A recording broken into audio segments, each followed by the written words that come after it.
అందరికీ నమస్కారం. నేను ఆదిత్య. వైఎస్ఆర్సీపీ అధికారంలో ఉన్న టైంలో తిరుపతి లడ్డూలో కల్తీ జరిగిందంటూ కూటమి ప్రభుత్వం చేస్తున్నటువంటి ఆరోపణలు వచ్చిన ల్యాబ్ రిపోర్టర్స్ కూడా మనం చూస్తూనే ఉన్నాం. మరి అప్పటి ఈవోగా పనిచేసినటువంటి ధర్మారెడ్డి దీనికి బాధ్యత వహించాల్సి ఉంది. కానీ ధర్మారెడ్డి కనిపించకుండా పోయారు. ఇప్పుడు ధర్మారెడ్డి ఎక్కడున్నారంటూ సోషల్ మీడియా వేదికగా చాలామంది ప్రశ్నిస్తూ ఉన్నారు. ఈ అంశం గురించి మాట్లాడడానికి ప్రస్తుతానికి మనతో పాటు స్టూడియోలో ఉన్నారు ప్రముఖ సీనియర్ జర్నలిస్ట్ డివిఎస్ గారు. సార్ని అడిగి మరిన్ని విషయాలు తెలుసుకుందాం. సార్ నమస్కారం. సార్ నమస్తే.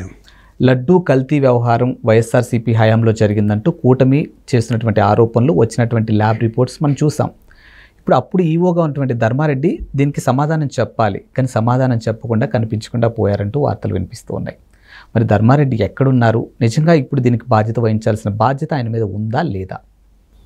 5 ఏళ్ల తిరుపతి దేవస్థానం అరాచకాల్లో ప్రధాన పాత్రధారి ఎవరు? ధర్మారెడ్డి. మనం చూసాం ఆయన 91 బ్యాచ్. ఆయన పనిచేసేది ఎక్కడ? డిఫెన్స్లో ఎస్టేట్ ఆఫీసర్.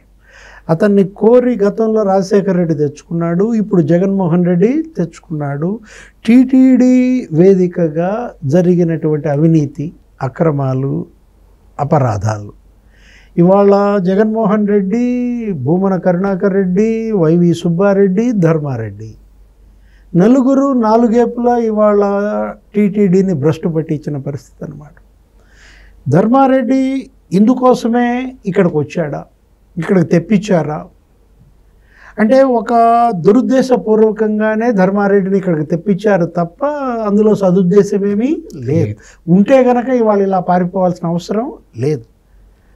ఒక వారం రోజులుగా 4-5 రోజులుగా ఇవాళ లడ్డు, ఈ కల్తీ నెయ్యి వివాదం జరుగుతూ ఉన్నప్పుడు ప్రధాన పాత్రధారి, అక్కడ 5 ఏళ్ల ఆ పాపాలకి సాక్షి ఆయన మరి ఇవాళ ప్రెస్కి వచ్చి ఎందుకు చెప్పట్లేదు? వీడియో ఎందుకు రిలీజ్ చేయట్లేదు? ఎక్కడున్నా తను ఒక సెల్ఫీ వీడియో వదలాల్సిన అవసరం ఉంది కదా. అప్పుడు జరిగింది ఇది, ఇక్కడ పొరపాటు జరిగింది, లేదు అసలు మేమేమీ తప్పు చేయలేదు అంటే ఇవాళ పారిపోయేది ఎవరు? దొంగలే. ఇవాళ తప్పించుకునేది ఎవరు? నేరస్తులే. ఇది ఒక నేరమే కాదు, ఘోరమే కాదు, మహాపాపం అన్నమాట. ఇవాళ కలియుగ వైకుంఠం. ఏది? కోట్లాది హిందువుల మనోభావాలకు సంబంధించిన అంశం. మొత్తం అన్ని రాష్ట్రాల్లో ఇవాళ హిందూ సంఘాలన్నీ రోడ్ల మీదకు వచ్చి 3 రోజులుగా జగన్మోహన్ రెడ్డి దిష్టి బొమ్మలు తగలేస్తున్నాయి. గిరఫ్తార్ కరో జగన్మోహన్ రెడ్డి, ముర్దాబాద్ జగన్మోహన్ రెడ్డి అంటూ హిందీలో తిట్టుదలు పెడుతున్నారు. అసలు నిన్న ఇంకా పరాకాష్ట. బీజేవైఎం తాడేపల్లిలో ఏం చేసింది? జగన్మోహన్ రెడ్డి ఇల్లు ముట్టడిచ్చింది. ఆయన ఇంటి మీద రంగులు చల్లారు, దిష్టి బొమ్మని తగలేశారు. ఇప్పుడు ఇవాళ భూమన కరుణాకర్ రెడ్డి ఇంకో నాటకం మిగించేశాడు. ఏంటి? అక్కడ తిరుపతి, తిరుమల, అక్కడ పుష్కరిణిలో స్నానం ఆచరించి ఏదో కర్పూరం ఆర్పుతాను ప్రమాణం చేయడానికి సిద్ధపడ్డాడు. అంటే ఈ దొంగ ప్రమాణాలు నమ్మేది ఎవరు? ఎమోషనల్ బ్లాక్మెయిలింగ్ కనపడుతోంది. ఇప్పుడు ఇవాళ ఇది లడ్డూలో కల్తీ జరిగింది వాస్తవం. మీరు మీ కమిషన్ల కక్కుర్తి కోసం ఆ నెయ్యి మీరేం చేశారు?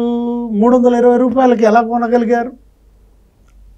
బయట మార్కెట్లో 580 ఉన్నటువంటి నెయ్యి 600 పైన రేటు పలికే ఆవు నెయ్యి వీళ్ళకి అంత తక్కువగా ఇచ్చినప్పుడే ఎవరికైనా వచ్చే సందేహాలు కదా.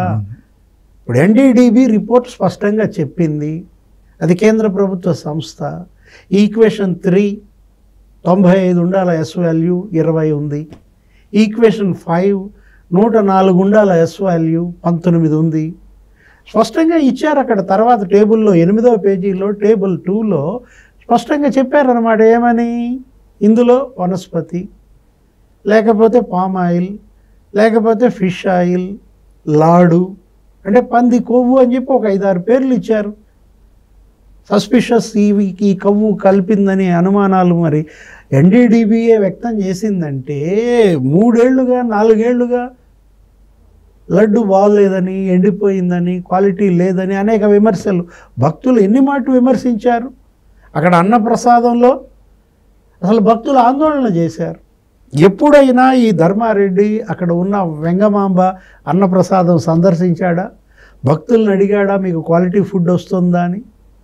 శ్యామలరావు ప్రమాణ స్వీకారం తీసుకున్నాడు ఇప్పుడు మొన్న చంద్రబాబు ఆయన నియమించారు ముఖ్యమంత్రి ఈఓగా. 16వ తారీఖు ఆయన నియమిస్తే జూన్ 16, జూన్ 17 ఆయన అన్నదానానికి వెళ్ళాడు. అక్కడ భక్తులందరితో తిరిగాడు. క్యూ లైన్లోకి వెళ్ళాడు. అక్కడ భక్తులందరితో మాట్లాడాడు. ఈఓ ప్రవర్తించాల్సింది అది కదా. ఏ రోజైనా 5 ఏళ్ళు నువ్వు ఉన్నావే, ఓఎస్డీగా తెచ్చారు ఆయన ఫస్ట్. అతన్నే ఇన్ఛార్జి జేఈఓ అన్నారు, అతన్నే ఇన్ఛార్జి ఈఓ అన్నారు. ఎందుకని జేఈఓ నియమించలేదు? అంటే జేఈఓ లేకుండా ఒక్క ధర్మారెడ్డినే నువ్వు ఈఓగా పెట్టుకుని ఇదంతా కనపడతల్లా మనకి. ఇప్పుడు ఇవాళ శ్యామలరావు ఈఓగా ఉంటే వెంకయ్య జేఈఓగా ఉన్నాడు. ఎప్పుడైనా అంతే కదా, జేఈఓలు 2 ఉంటారు. ఒక ఐఏఎస్ ఈఓగా ఉంటాడు, అనిల్ కుమార్ సింఘాల్. శ్రీనివాసరాజు ఉండేవాడు అప్పట్లో. ఇట్లా ఉండాల్సింది. ఐఏఎస్లు చేశారు అక్కడ. ఐవైఆర్ కృష్ణారావు చేశాడు, జవహర్ రెడ్డి చేశాడు, కృష్ణయ్య చేశాడు, సింఘాల్ చేశాడు. ఐఏఎస్ చేయాల్సిన పోస్టులో ధర్మారెడ్డిని పెట్టడం ఏంటి? కనపడుతోంది అక్కడ వాళ్ళ యొక్క కుట్ర. కావాలనే ధర్మారెడ్డిని తెచ్చుకున్నారు, కావాలనే అవినీతికి పాల్పడ్డారు, అన్ని రకాలుగా దోచేశారు. వీళ్ళ చేతిలో అతను ఒక రబ్బర్ స్టాంపుగా మారాడు. మనం చూసాం ఏదో వీడియో, సుబ్బారెడ్డి రకరకాలుగా. అదేంటి 500 దాన్ని 2000 చేయండి, అదేంటి తోమాలు అంత తక్కువ 2000 5000 చేయండి. ఇంకొకడెవరో ధర్మారెడ్డి పక్క నుండి అది తోమాలు, అది దగ్గర అభిషేకంతో సమానం, అరగంట ఉండొచ్చండి, అరగంట ఉంటారు, 10,000 పెట్టమని అంటాడు. అంటే ఒక వేలం పాటలాగా. సరే, లడ్డూ ప్రసాదం 25 రూపాయలు 50 చేశారు. పెద్ద లడ్డు 100ది 200 చేశారు.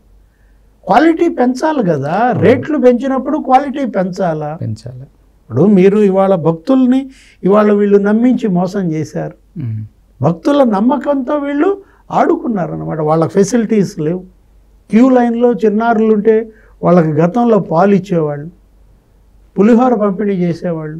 అసలు కంపార్ట్మెంట్లే లేకుండా చేశారు. మళ్ళా ఇప్పుడు చంద్రబాబు ముఖ్యమంత్రి అయిన తర్వాత మొత్తం మరుసటి రోజే వెళ్ళాడు దర్శనానికి.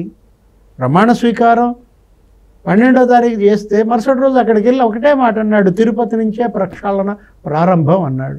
శ్యామలరావుని నియమించాడు ఈఓగా. ఇవాళ శ్యామలరావు మొత్తం చూసుకుంటున్న పరిస్థితి ఇప్పుడు జరుగుతోంది. అప్పుడు అందరూ అంటున్నారు ప్రసాదంలో నాణ్యత పెరిగింది, అన్నప్రసాదం బాగుంది, లడ్డు ప్రసాదం బాగుంది. అసలు మీరు ఏ రకంగా నందిని నెయ్యిని మీరు ఆపించారు? 5 కంపెనీలకు ఎలా ఇచ్చారు? అసలు ఈ 9:2 ఏంటి? 9 టన్నులు జాతీయ డైరీల దగ్గర కొనాలి, 2 టన్నులే ఏపీ డైరీల దగ్గర కొనాలి. ఈ నిబంధనలు మార్చడం, గతంలో ఉన్న జీవోని సస్పెండ్ చేయడం, అదంతా కూడా వీళ్ళు ఒక అవినీతికి పద్ధతి ప్రకారం పాల్పడ్డారు. స్పష్టంగా కనపడుతోందన్నమాట. ఇప్పుడు మీరు 1500 కిలోమీటర్ల అవతల ఉన్న డైరీ నుంచి కూడా నెయ్యి కొంటాము అని నిబంధన మారుస్తారా? కనపడతలేదా? అక్కడే మనకు అక్కడ అందులో ఉన్న వాళ్ళ కుత్సితం ఏంటో. ధర్మారెడ్డి హయాంలో ఇవాళ భూమన కరుణాకర్ రెడ్డి, సుబ్బారెడ్డి 20,000 కోట్ల కుంభకోణం జరిగిందని ఒక్క టీటీడీలో. ఇప్పుడు శ్రీవాణి ట్రస్ట్ ఎందుకు పెట్టారు? ఆలయాలు పునర్నిర్మాణం అని చెప్పి ఎన్ని ఆలయాలు కట్టారు? 5 ఏళ్లలో కనీసం 300 ఆలయాలు కట్టారా? అంటే మీరు వసూలు చేసిన డబ్బు 4,000 కోట్లు అంట. 10,000 రూపాయలు 500 వసూలు చేయటం ఏంటి? 500కే రసీదు ఇవ్వడం ఏంటి? శ్రీవాణి ట్రస్ట్ అనేది ఒక పెద్ద స్కామ్. ఇంజనీరింగ్ విభాగంలో వర్కులు పెద్ద స్కామ్.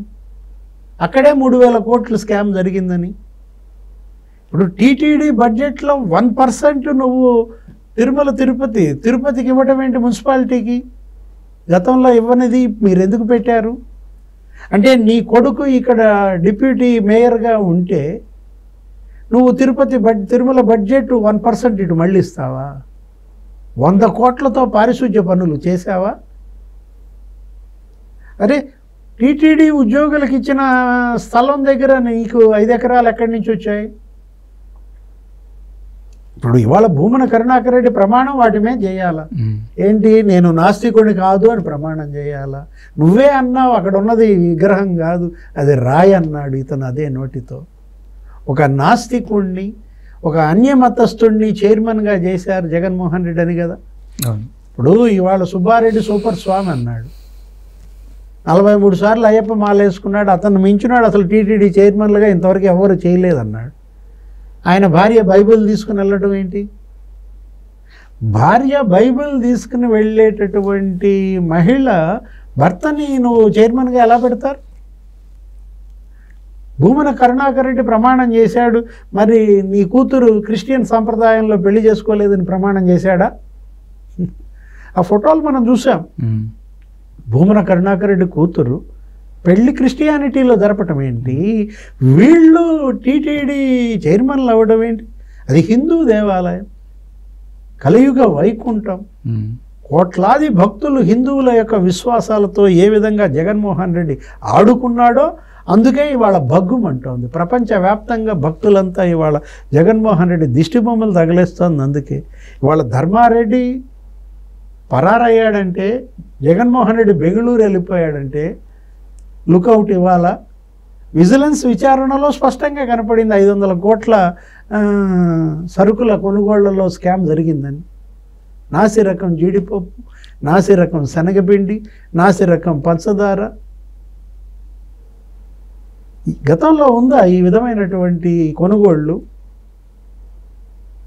వీటన్నిటికీ అందుకే ముఖ్యమంత్రి చంద్రబాబు ఒకటే మాట అన్నారు, అందరి అకౌంట్లు స్వామివారే సెటిల్ చేస్తారని.